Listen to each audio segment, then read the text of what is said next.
Hello, কেমন আছো তোমরা? আশা করি নিশ্চয়ই ভালো আছো। আজকে আমি সকাল সকাল বেরিয়ে পড়েছি একটা অন্যরকম গন্তব্যের পথে। তো দেখো সকালটা কত সুন্দর লাগছে। গাইস, অনেক সকালবেলা বেরিয়েছি। গুড মর্নিং সবাইকে। আজকে বেরিয়ে পড়েছি একটা, কোথায় যাচ্ছি সবই তোমাদেরকে দেখাবো, তো কন্টিনিউ করো। তো দেখো আমি দেখতে দেখতে টোটোতে উঠে পড়লাম, আর আমি দেখতে দেখতে স্টেশনের কাছে মানে বাস স্ট্যান্ডে চলে আসলাম। এবার আমি যাব স্টেশনে, আর এখানে নেমে গেছিলাম টোটো থেকে। তো ভাবলাম সকালের সৌন্দর্য উপভোগ করতে করতে চলে যাওয়া যাক। আর স্টেশনে দেখো কত সুন্দর বাজার বসেছে। প্রতিদিনই এই বাজারটা বসে, আর সকালবেলা তো আসা হয় না। বেশ ভালো লাগলো দেখে, সকাল সকাল এত সুন্দর পরিবেশটা দেখে সত্যি মনটা ভালো হয়ে গেল। দেখতে দেখতে আমি স্টেশনের 2 নম্বর প্ল্যাটফর্মের কাছে চলে আসলাম। ভেরি ডেঞ্জারাস রাস্তা গাইস, কি অবস্থা। রেল লাইন দিয়ে ক্রস করছি, যেটা বড় বিপজ্জনক, পুরো বিপজ্জনক। স্টেশনে ফাইনালি চলে আসি আমি, আর যাদের সাথে যাব তারা স্টেশনে অপেক্ষা করছে, বারবার আমাকে কল করছে। আমি একটু লেট ওরা মনে করে, বাট আমার টাইম ঠিকই আছে। আমার বাড়ি থেকে তো স্টেশনটা কাছেই, তো ট্রেন আসতে 7:10, অনেকটা দেরি আছে। চলো তোমাদেরকে দেখাই কাদের সাথে যাচ্ছি না যাচ্ছি, কোথায় যাচ্ছি সব কিছু। এত রোদ বাবা, পারা যাচ্ছে না। আর আজকে এত সকালবেলা এত গরম, পারা যাচ্ছে না, নিতে পারছি না এতটা রোদ। স্টেশনে চলে আসি, লোকের ভিড়। তো দেখো ফাইনালি আমি স্টেশনে চলে আসি, আর যাদের সাথে যাব ওই দেখো দূরে তারা দাঁড়িয়ে আছে। অনেক দিন পর দেখা হলো সবার সাথে, খুবই ভালো লাগছে দেখে।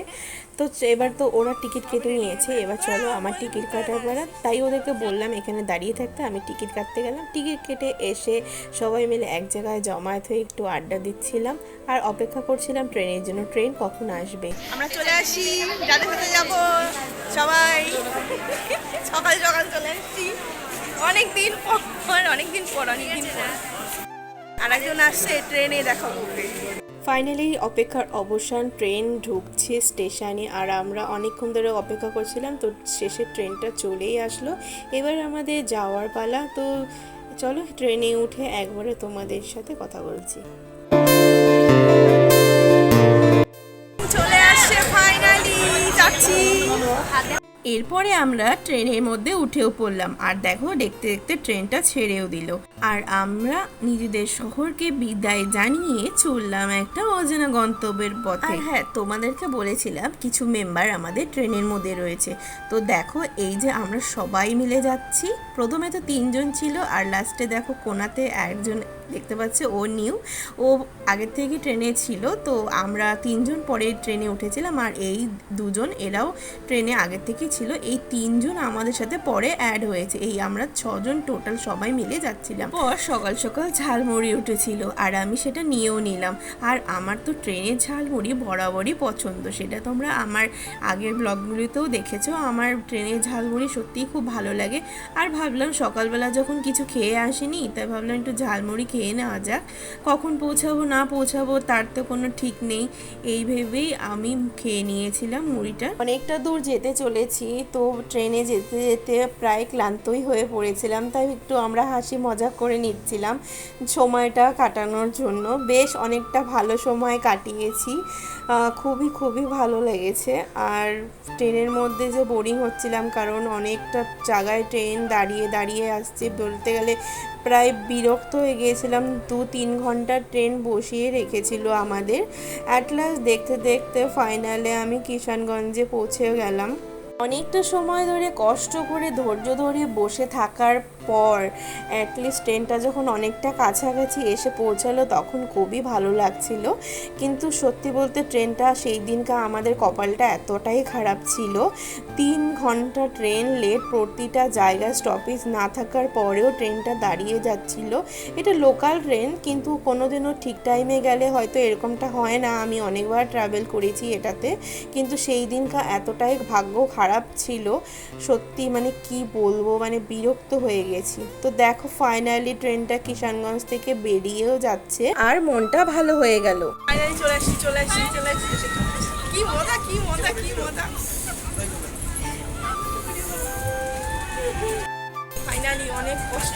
ট্রেন দাঁড়াতে দাঁড়াতে অনেক কষ্টের পর পৌঁছে গেছি আমরা। ক্লান্ত হয়ে গেলাম সারাদিন। ইস কি কি কষ্ট, পারা যাচ্ছে না।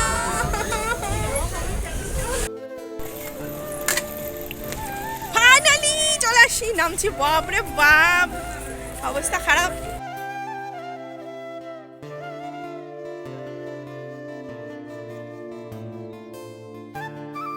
অবশেষে ট্রেন থেকে নামতে পেরে সত্যি খুব ভালো লাগছিল। এত গরমের মধ্যে এত কষ্ট হচ্ছিল আর ট্রেনটা এতই দাঁড়াচ্ছিল, মানে খুব বিরক্ত হয়ে যাচ্ছিলাম। এরপর ট্রেন আমাদেরকে ছেড়ে চলে গেল 11:34 নাগাদ। আর সেই দিনকা এত গরম ছিল মানে বলার মতন না। আর আমি তো আগে আগে যাচ্ছি আর ওরা এতটাই লেট ছিল, পিছনে হেঁটে হেঁটে আসছে। আর ছেলেরা তো চলেই গিয়েছে ওপাশে স্টেশনে। তো ফাইনালি ওভারব্রিজটা ক্রস করছি। এরপরে ওভারব্রিজ ক্রস করে আমরা একটা টোটো নিয়েছিলাম আর টোটো করে সবাই মিলে যাচ্ছিলাম আমাদের গন্তব্যের পথে। টোটোতেও অনেকটা ঘুরে ঘুরে খুঁজে না পেয়ে অবশেষে অনেকটা সময় পেরিয়ে যাওয়ার পরে আমরা আমাদের গন্তব্যের পথে এসে পৌঁছালাম। তো দেখো ফাইনালি আমি চলে আসছি। এটা হলো ইসলামপুর ITI কলেজ। এখানে আজকে জব ফেয়ার ছিল আর এই জব ফেয়ার এর জন্যই আজকে আমাদের এখানে আসা। এখানে বিভিন্ন রকমের কোম্পানি রয়েছে যেগুলো বাইরের থেকে এসেছে, তাই আমরাও চলে এসেছিলাম যদি কোনো সুযোগ পাওয়া যায়, ভালো ভালো কোম্পানি এসে ভালো স্যালারি, তো তার জন্যই আমরা ইসলামপুর ITI-তে প্রথমবার এসেছি। এখানে এসে দেখছি কত সুন্দর করে সাজানো গোছানো, বেলুন দিয়ে এত সুন্দর করে কলেজটাকে সাজিয়েছে, খুবই সুন্দর লাগছে। আমাদের কলেজে বরাবর এরকম হয় না, এই কলেজে দেখলাম কত সুন্দর করে সাজিয়েছে জব ফেয়ারের জন্য, যেটা বরাবরই আমাদের কলেজে হয় না।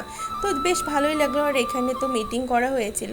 আর দেখো কত ছাত্রছাত্রী এসেছে এই জব ফেয়ারের জন্য, কারণ এখানে তো বিভিন্ন রকমের কোম্পানি এসে থাকে, তাই বিভিন্ন জায়গা থেকে স্টুডেন্ট এসেছে এই জব ফেয়ারে অংশগ্রহণ করার জন্য। আমরা তো অনেকটা সময় কাটালাম ইসলামপুর ITI-তে। আর এটা হলো গোটা কলেজ গ্রাউন্ড। দূর থেকে খাটনি করে আসলাম গাইস, কিছু হলো না, বেকার বেকার গরমে ফালতু একদম। আর একজনের রিয়াকশন দেখো, এইদিকে আরো রিয়াকশন। ওই যে বসে আছে ভিতরে গুফার মধ্যে ঢুকে, জানি না কি হবে, সাপ খোপ আছে না কি আছে, এরা ভয় পায় না। টেন শেষ, গুহার মধ্যে ঢুকে খাচ্ছে। আমরা যাই, টাটা, তোমরা চলে এসো। ঠিক আছে চলো, টাটা। তাহলে কিন্তু বাস স্ট্যান্ড দাঁড়াচ্ছি। ঠিক আছে, টাটা, কল করো।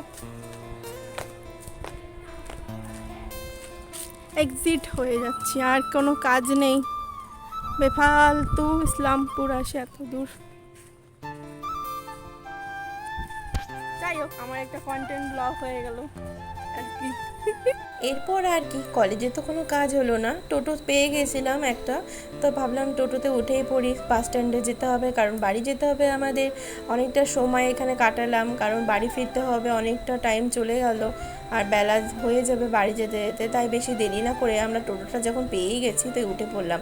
আর এই সাইডে দেখো গণেশ পূজা হয়েছে, কত সুন্দর করে প্যান্ডেলটা করা হয়েছে, বেশ ভালো লাগলো, তাই টোটো থেকে একটু জুম করে তোমাদেরকে দেখালাম। আজকের মতন ইসলামপুর শহরকে বিদায় জানিয়ে আবার ফিরে যাচ্ছি আমার শহরে। এরপর আর কি বাস স্ট্যান্ডে চলে গেছিলাম আর বাসে উঠে পড়েছিলাম। তো এতটা গরম ছিল সেই দিন, মারাত্মক গরম। আর আমি যেখানে বসেছি একদম সূর্যটা দেখতেই পাচ্ছ মুখের মধ্যে এসে পড়ছে, এই পাশে বসাই যাচ্ছে না। বাসে সেই দিন আমাদের পাশে এতটাই রোদ ছিল যে দেখো শেষে ছাতা ফুটাতে হয়েছে। কি অবস্থা ভাবো, বাসে বসেও যদি ছাতাটা ফুটাতে হয় তাহলে বাসে যাওয়ার কি অপরিণতি হতে পারে এই গরমে, তাই ভাবো। কিন্তু আমার কাছে কোনো ছাতা ছিল না, তাই আমি বিনা ছাতাতেই বসেছিলাম। আর রোদে এতটা কষ্ট হচ্ছিল বলার মতন না, আর ওদের কাছে ছাতা ছিল তাই ওরা ছাতা নিয়ে বেশ চলে আসছিল। পরে আমি সিটটা চেঞ্জ করে নিয়েছিলাম, গরমে আর পারা যাচ্ছিল না। পরে আমি বেশ কিছুক্ষণ ক্লান্ত হয়ে ঘুমিয়ে পড়েছিলাম আর জেগে দেখছি আমরা চলে এসেছি আর ওরা বাস থেকে নামছে। দেখো ওরা নেমেও গেছে, তো ওদেরকে টাটা বলে আমি চলে যাব আমি আমার বাড়ি, কারণ ওরা ওদের বাড়ি যাবে আর ওদের বাড়িটা অন্যদিকে, আর আমি মেন শহরের মধ্যেই থাকি, তাই ওদেরকে টাটা জানিয়ে চলে যাচ্ছি।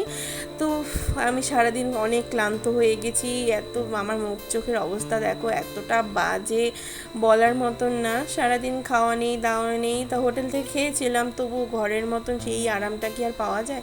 অবশেষে বাস থেকে নেমে গেলাম, নেমে আমি আমার বাড়ি যাওয়ার জন্য টোটোটাও ধরে নিলাম।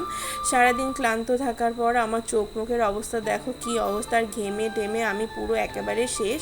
একদিনে যে 106 কিলোমিটার কি থেকে 8 কিলোমিটার জার্নি করা, আসা যাওয়া, বুঝতেই পারছো কীরকম পরিস্থিতি হয়ে থাকে। তো শেষে আমি বাড়ির রাস্তায় চলেও এলাম। তো ফাইনালি আমি বাড়ি চলে আসছি অনেক কষ্ট করে। গাইস পাগল হয়ে গেছে একেবারে, গাইস পুরো শেখার অবস্থা প্রচণ্ড খারাপ। প্লিজ একটু সাপোর্ট করো, প্লিজ প্লিজ। তো ব্লগটা কেমন লাগলো তোমাদের অবশ্যই কমেন্টস করে জানিও, ভালো লাগলে একটা লাইক করে দিও আর চ্যানেলটাকে সাবস্ক্রাইব করে দিও। আর দেখা হচ্ছে এরপরে অন্য কোনো ব্লগে, ততক্ষণ যেন ভালো থেকে সুস্থ থেকো। আর প্লিজ প্লিজ একটু সাপোর্ট করো, এত গরমে এত কষ্ট করে এই ভিডিওটা বানালাম, তো প্লিজ একটু সাপোর্ট করো, সাবস্ক্রাইব করে দিও আমার চ্যানেলটাকে। Thank you, tata.